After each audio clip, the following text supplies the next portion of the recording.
We were talking in the last study about the idea of the things that were going on in the different churches as far as union, like the Council of Churches and things like that. So we'll be dealing a little more with that as we go on today. Let's open with a short prayer. Father, we ask you to send your blessing upon us during this holy season of Advent, that we may find ourselves better prepared to celebrate Easter and with a deeper understanding of the gifts that you give us.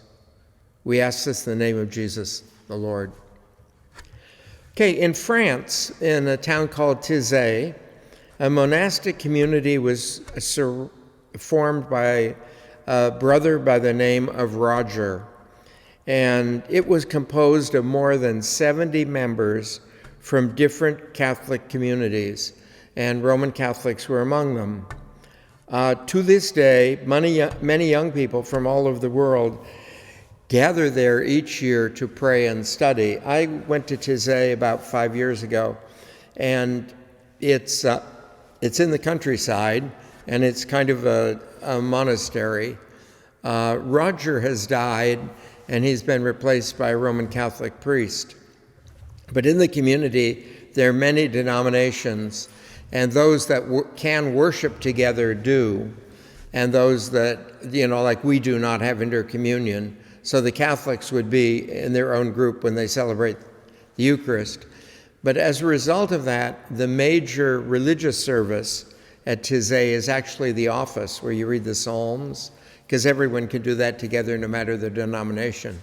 So anyway, they gather for that, I think about 5 times a day in a rather large church, and you can't get in. It is just mobbed. And during the day then, they serve free food to all the kids and stuff that are there, and they're there by the hundreds. They bring sleeping bags and everything, and the monks during the day will go out, and if a group of kids wants the monk to give them a teaching, he will. The group of kids want to study Bible with the monk, then that will happen. Anything, they just mix with the kids and then go in. But it's been a powerful thing. And when I was in France many years ago, one of the things that really struck me was that there probably was no one in a church under about 65 years of age. And now when you go in their churches, and I'm talking daily masses, not just Sunday masses, but daily masses, if you go into the church, there's a small group of people that are really elderly, but beyond that, there are people from their 20s and down that are in the churches. And they actually are largely from Tizay. They would go to Tizay from all different places and then return back. But they are very much involved with the churches. So one of the most visible signs of a new spirit among Christians is that in parishes around the entire world, communities of different denominations now gather regularly for prayer and study and things like that, and particularly for works of service. Like if you look in San Luis, the soup kitchen is operated communally by the churches. The housing of people who are in need of shelters handled communally by the churches. And all these things are done communally, social work most particularly. And so that's drawn the communities closer together. And the interesting thing, like now, because of the growing number of Muslims in the United States, the Muslim community is involved in it too. Like I look at the one that we have in San Luis, and I know Buddhists in it, I know Native American religion in it, and I know of Muslims in it. And so there's a lot of different things. The one group that seems really uninterested in that is really heavily fundamentalist Christians. The really fundamentalist Christians don't have any part of it at all. So as we go on, even before the Second World War, there were many Roman Catholic theologians who wanted to view the study of dogma and doctrine in a new way that would place all of this more in touch with the world in which we live. It's it's interesting that if you go back, we have doctrines like Jesus is God and things like that. But people don't tend to study that. They tend to study a lot of different things.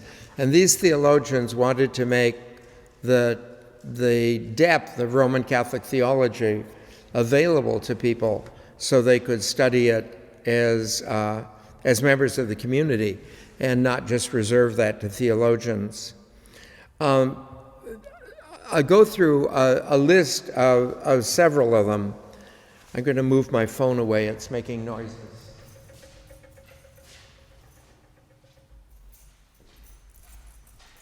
The first one I'd talk about is Henri de Lubac, who was a theologian in France, obviously, and he endeavored to gather the modern findings of history, philosophical reflection, liturgy, and the fathers of the church together in a theological network. So in the seminary, you tend to study these things kind of individually. You study morality, you study dogma, you study church law, and yet all these things are interrelated. And what de Lubac wanted to do was study them in their interrelationship.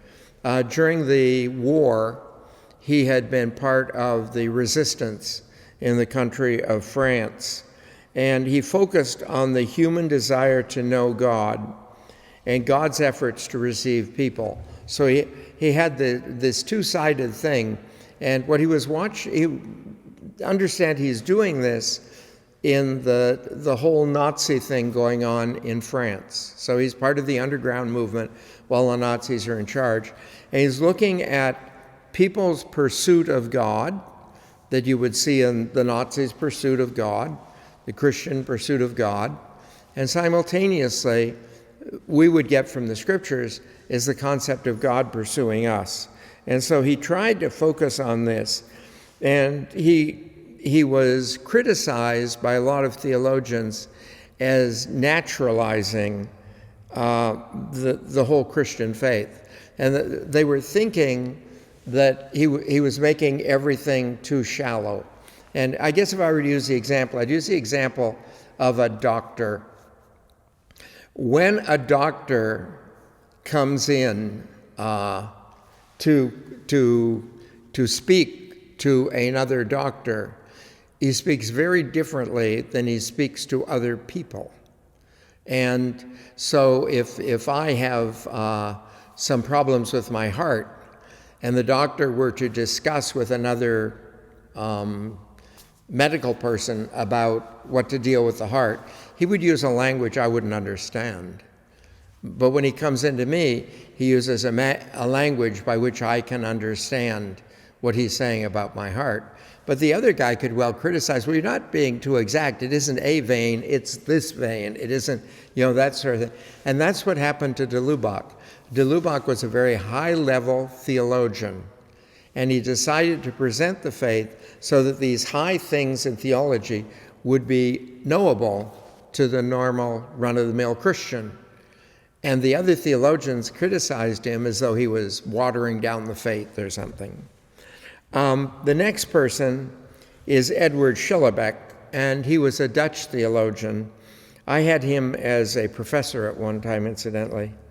And he taught that because God is totally spiritual and human beings, we're bodily creatures, encounter is only possible in Jesus. We only encounter God in Jesus. And that's because Jesus is God, the relationship with God, and Jesus is human, in relationship with me. So the human and divine actually meet in Jesus. So to know the divine, we need to really come to know Jesus. And probably his most famous book is Jesus, the Sacrament of the Encounter with God. And he talks about that.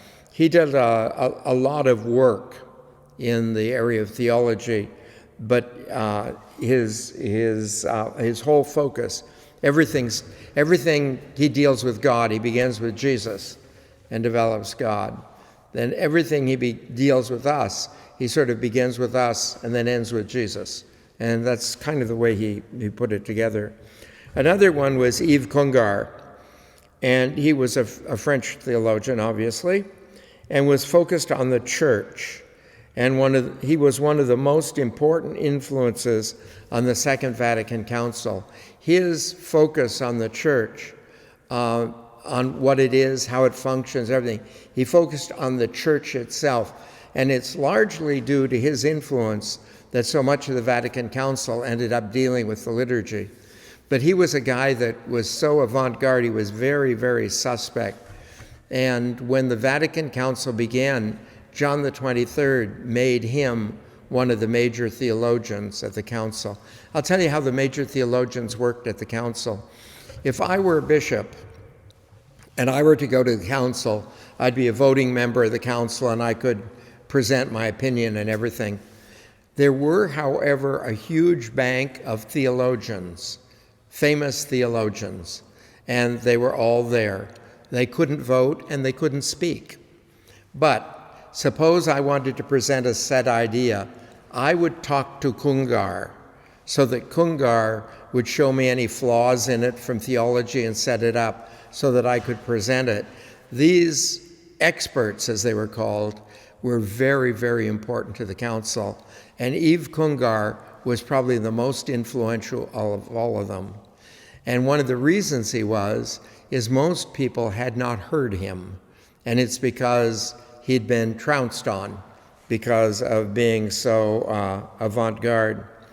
He taught that lay people were called to full participation in the mission of the church. Now, I tell you, he taught that lay people are called to full participation in the ministry of the church.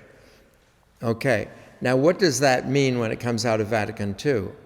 When it comes out of Vatican II, it means you can have women give communion, you can have women at the pulpit, you can have theologians in the world who are not clergy. This particular thing about lay people called to full ministry in the church is probably the most influential thing in the whole Vatican Council. And so I came out of theology at that time believing the most important sacrament is baptism, okay?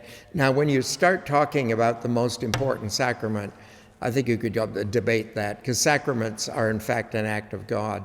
But you begin to realize that baptism is what really unites us. And once you begin to understand that it's baptism that allows us to function, the baptism makes us members of the church, and then you begin to realize that all Lutherans are baptized, Methodists are baptized, and you begin, this whole thing of baptism is much, much bigger than you think.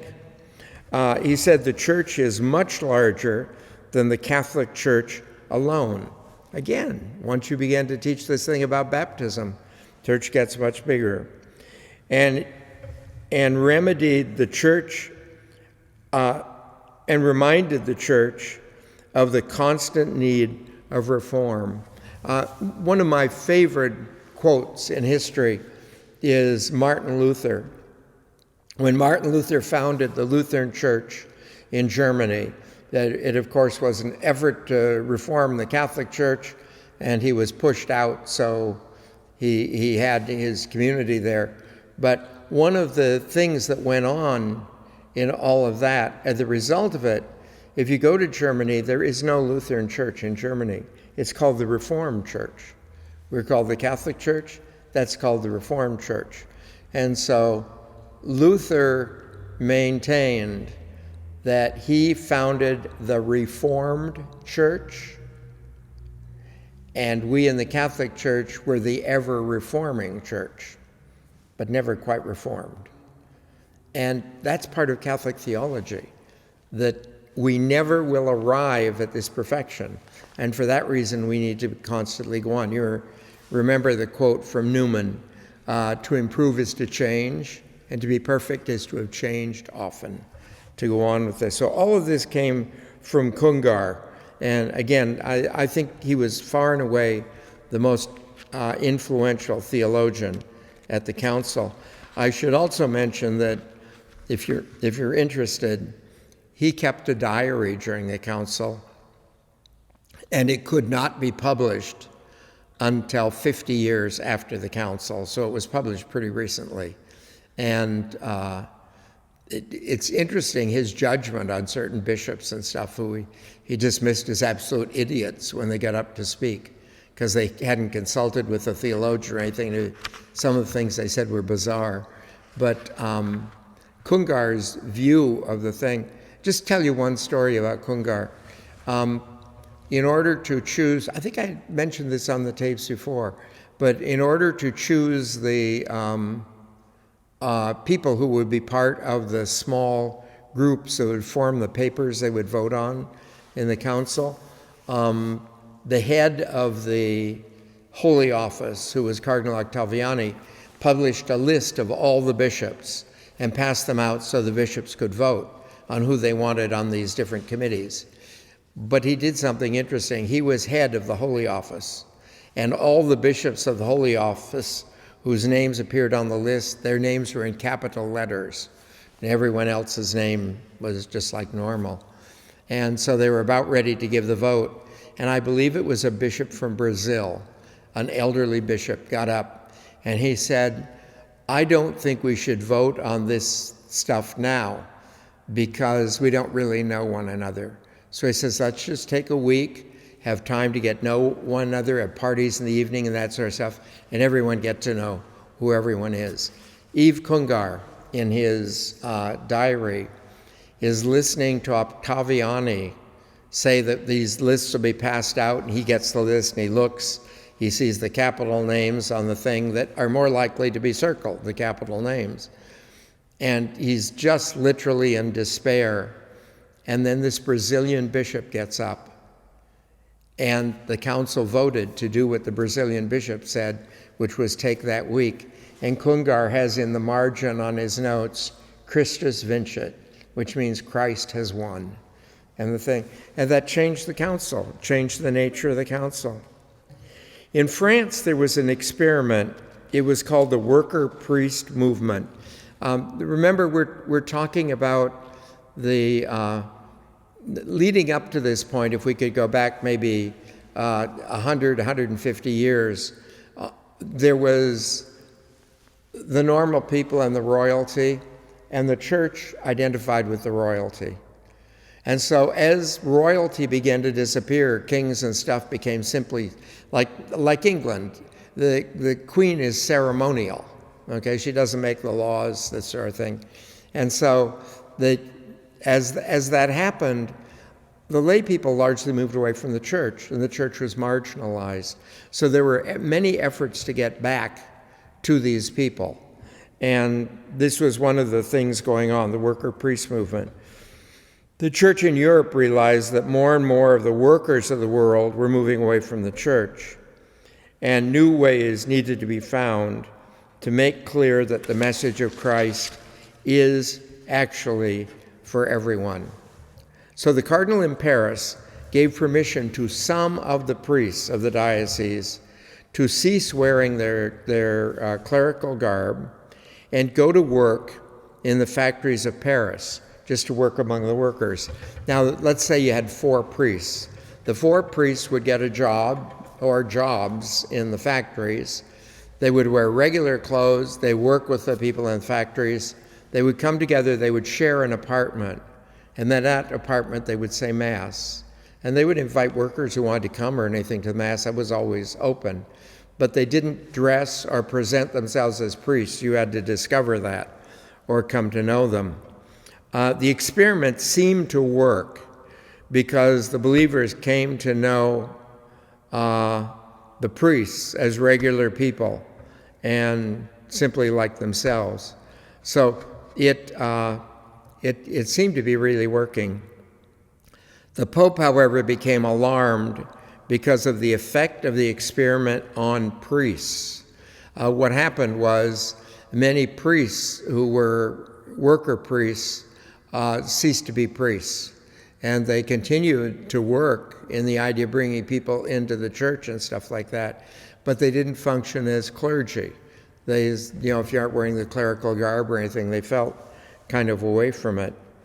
And so becoming aware of the situation in which the workers were living, many of the priests turned to social rather than religious solutions. I'd like you to notice that happened in the United States during the post-Vatican period as well. But now this is right at the Vatican time. Some became communists, and many left the priesthood because of extreme loneliness. A lot of them were living alone, so it was a very lonely life. None of this happened in North America because the workers here were not as alienated from the church as those in Europe. In Canada, as well as in the United States, there's a long history of the clergy being very involved in social programs with the people and stuff like that. Now, you remember that our country was founded largely by people fleeing religious persecution. So if you're Catholics in Ireland and you're fleeing here, your clergy is not part of the government because that's the English. Your clergy is part of you, so you come here involved with it. And you have them from Germany as well. The priests in the countryside were involved with the people rather than royalty and this sort of, and so gradually the immigrants we had come to the country were largely people who were fleeing persecution, and the clergy they brought with them were fleeing it too. So this relationship between the clergy and the people was very, very different in North America. In 1945, with the end of the war, Pius XII was able to devote his time to the church rather than international efforts for peace. Remember, during the war, Pius XII had two things he had to work for. One was for the protection of as many Jewish people as they could possibly protect, and that expanded as Germany took over more countries. So that became an ongoing, growing business. And the other one was to work internationally to try and guide the nations to some kind of peace. Pius XII decided to be his own Secretary of State because of the great experience he had holding that office before the election. Usually we have a pope, and the pope has a Secretary of State. The Secretary of State is much more politically involved than is the pope. Periodically, the pope will be very strong, like Pius XII. Pius XII was a very clear thinker. And if he was going to do the work of the Secretary of State, he'd just keep the title for himself. If you look at John Paul II, you'll notice John Paul II was more internationally involved than you could imagine with regards to a pope. He literally was his own Secretary of State, but he still had another man appointed as Secretary of State. It's just that he did exactly what John Paul wanted him to do, and most of the important things John Paul did himself. Okay? This would leave a problem after the death of Pius XII because the church had become far too centralized in one person. Pius XII was a brilliant man, and he really knew how to use things. So he was constantly giving talks. Like he gave a talk on medicine. If you weren't a doctor, you wouldn't understand it. Gave a talk on theology. You have to have a degree in theology to understand it. He gave these really high-powered talks. And how did he do it? Well, largely he had a group of Jesuits from the universities who would help him write the letters so he understood what he was talking about and all this sort of stuff. And he would put out these letters. When he was doing work in charitable work, he would set up people in charitable organizations to do the things he wanted and have them done basically his way. Pius XII was very, very hands-on running. People just can't do that. That's not normal. And when Pius XII died, everything was centralized in one person. And that actually would come to be one of the big problems with the man who followed him, which was Paul VI. Because the man who followed, or rather the man, there would come to be a problem with Paul VI, who would follow John the 23rd. Okay, John the 23rd was the one who followed Pius XII. He had a huge influence for good, and many pilgrims came to Rome simply to see him. And by pilgrims, we mean of every denomination and background and everything. I don't think there was an American soldier in Italy who did not see the Pope at one time or another. He spoke knowingly to all professors, like lawyers, doctors, engineers, and scientists. He spoke clearly about human dignity and left a body of teaching, a huge body of teaching that was far and far away ahead of the time. Now we see a lot of the liturgical changes out of Vatican II, but I want you to know that Pius XII was the one who began the reform of the liturgy. And while I was in the seminary, these changes that had come from Pius XII had all come out. And so it was different than it was in the parish churches. And it was the beginning of the true interest in the liturgy that would become the heart and soul of Vatican II. He did everything in his power to make Mass more available to people. He encouraged frequent communion and worked to bring about active participation. Probably the biggest legacy we have of Pius XII. When I was a youngster, we were all issued missals, and one side was in Latin, which was what the priest was saying, the other side was in English. But these were never out before, and these began to build people to know what was going on in the liturgy. They could read one side of the page in their own, in their own language. He made a great change in religious life by creating secular institutes. A secular institute is very much like a religious order, except they're not priests or nuns. They're lay people. Members of the communities did not wear a specific garb. They lived in the world, and sometimes they lived in communities. Many of them were married. You could be married. And they worked to meet the needs of the people around them in the same way the worker-priest movement went. But now look at what Pius XII has done. A lot of priests left because they became very lonely being alone and not being known as priests or anything in the priest-worker movement. Pius XII takes the work that they did and gives it to lay institutes where it's married couples largely who are doing it. And so that other problem doesn't exist. And so he was really good at doing this sort of thing. Historically, devotion to the Virgin Mary grows powerful during periods of difficulty, and the period of the Second World War and the period immediately following the war. All of Europe, all of Christian world, with the exception of Africa and North America, were in the process of trying to rebuild. And so as this is going on, there's this stress, and devotion to Mary. In response to this great devotion to Mary, the dogma of the Assumption of the Virgin was declared. The Assumption of Mary basically states that her body was taken to heaven with her, in the same way like Jesus ascended into heaven with his body.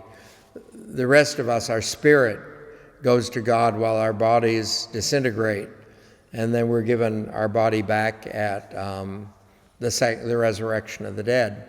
But the corruption of the body at the time of death is very clearly in the scriptures a punishment for sin. Now, it'd be very obvious that's not going to happen to Jesus because there's no sin. But the Catholic Church has always taught that Mary was sinless. And if Mary's sinless, there's no reason for her body to corrode either. And so from the earliest days of the Church, one of the interesting things is that the question of whether Mary went to heaven, died, and then was taken up to heaven, or went to sleep and then went to heaven has always been kind of debated, and there's no answer to it. So what this feast, for instance, if you go into the Eastern churches, this feast is called the Dormition of Mary. And to fall asleep in the Eastern languages is also a euphemism to die.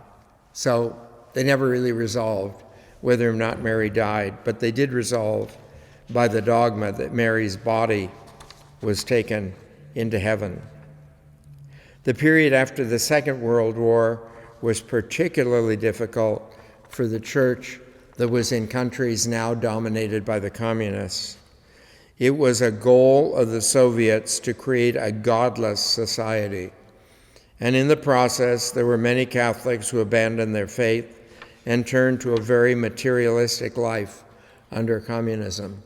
And, you know, if the government, one of the things I was told by a professor in the seminary is that,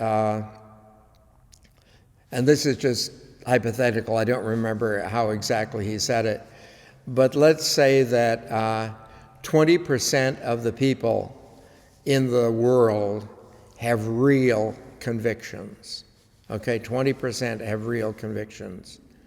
And the other 80% follow the conviction that dominates. So like, for instance, in Germany, with the rise of the Nazis were very committed with regard to their belief. And there are very many people in the churches who were committed to their beliefs. But the bulk of people went along with the government, and when it was gone, that bulk of people went along with the Christian groups that were in charge. And that happens. So anyway, in the Soviet countries, there are a lot of people abandoned their faith. Because of the hostility between the communists and the Western blocs, Catholics were looked upon as dangerous because the Pope was looked upon as being on the side of the West. So they were very concerned that the Catholic Church was favoring democracy over communism. In the 1950s, there was a wave of persecution against Catholics. Many were imprisoned, and many just disappeared. Catholics were put on show trials with false charges and false witnesses. And the communist governments oftentimes made TV shows of it for people to see. And they would do things like, when Cardinal Mindszenty was on trial, they would drug him. He would have all kinds of drugs, or they keep him wide awake for a long time before the trial. At the trial, he came across as stupid or disorientated or falling asleep or whatever. And so they tried to make a show of this. However, we really knew what was going on. To attack the hierarchy, bishops were imprisoned. Baran in Czechoslovakia, Matan in Romania, Wasinski in Poland. Wasinski is the cardinal in Poland. Stepanek in Yugoslavia, and Mindszenty in Hungary. Then they refused to allow the appointment of new bishops. They wouldn't let Rome appoint new bishops. The communists considered religious orders as a useless waste of time, and mostly they were suppressed. The Jesuits, this sort of thing would be thrown out. Usually things like the Franciscans would stay. They would let them do hospital work and stuff like that, but they couldn't teach. Religious men and women were often imprisoned, and orders were not allowed to accept new people. The best, or I shouldn't say the best, the most intense fixation by the communists was on the education of children. While children could go to church services, they were not allowed to be at church for any other reason. And catechism could not be taught at any specific time or at any specific place. All religious instruction was removed from the schools. If you know the life of Pope John Paul, you find out that during that period, what a lot of people did in Poland, and I presume in other countries, but I don't really know, is that the priest, John Paul, would organize a hike, and maybe 50 kids would go with him in a hike through the mountains in Poland. And what he would do, if they were out hiking, he would teach them their catechism. And so they found creative ways of doing this in different places. People who were known to be believers were faced with difficulties at home, at work, and among friends. We have a woman in the parish here who was raised in Croatia. So I think she was in Dubrovnik, and that was under Yugoslavia at the time. And every Sunday, her mother took the children to church, and every Sunday a note was made of it. They would watch them and take names. And when it was all finished, she wasn't allowed to go to college because of her affiliation with the church. She eventually escaped and went to school in Rome. The communists established a network of peace priests who were loyal to the government and not the Pope. You remember that this was attempted in China as well. They have the Chinese Catholic Church, and so they organized it as well. One of the things that I watch historically, this has happened, many governments have done this sort of thing, but the interesting thing is it functions under the government, and when the government collapses, it rejoins the church. And we've watched this happen in dozens of different countries. Most priests were not really involved in the peace priest movement, and the people really did not trust the so-called peace priests, particularly in a communist country, where they were very interested in what people were saying and that sort of thing. So what they would do is spy on people. Well, if you know someone's part of a spy network, that is not a person you're going to confession to. And that's largely what was going on with this. The church continued to exist, and in many countries to thrive under these restrictions. I remember a professor one time in the seminary telling us the Catholic Church can survive anything except good times. Persecute the church, it becomes strong and intense. People gathered in the concentration camps, they met in the woods, and they came to be known as the Church of Silence, so that they were not publicly seen, but a very, very strong church. I'm coming to 1955 now. In New York, Father Pierre Teilhard de Chardin, a Jesuit, died as an almost unknown scholar. In the next few years, he became one of the very best-known scientists in the field of paleontology and one of the most influential spiritual leaders of our time. Teilhard de Chardin was a paleontologist, and while studying paleontology, he was a strong advocate of evolution. And he did not fully understand how we could evolve and how we could be created by God. So he just wrote the papers about what he discovered about creation in his study of Scripture. He was a good theologian. And what he discovered about formation of the body in the areas of paleontology. And he would write these side by side. It scared the bishops in France to death.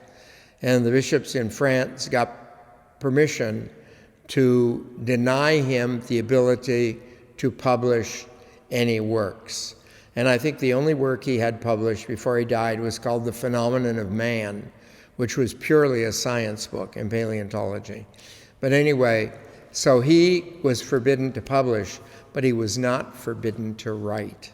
And I think he has about 10 or 15 books, and some of them are deeply, deeply spiritual.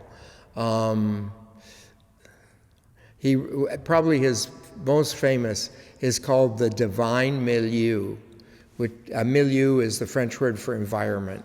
It's living in a divine relationship with God. It's basically the description of his spiritual life. And he had many, many books on different things, but he wrote powerfully on spirituality. And as soon as he died, all the books were published. He had studied paleontology, evolution, and went on study trips to China. When he was in China, he discovered the Peking man. The Peking man was discovered not too far outside Beijing, and at that time was the oldest human fossil in the whole world. This fossil, because Teilhard de Chardin is French, this fossil incidentally was taken to Paris and was in the museum in Paris and was destroyed during the war. It's no longer around. His genius was his conviction that the church should use the scientific knowledge of the day and respond to it in Christian terms. He taught that science sees only the crust or the outsides of things and should not be expected to produce fundamental truths. He thought fundamental truths come from faith, but science is the way that goes about happening.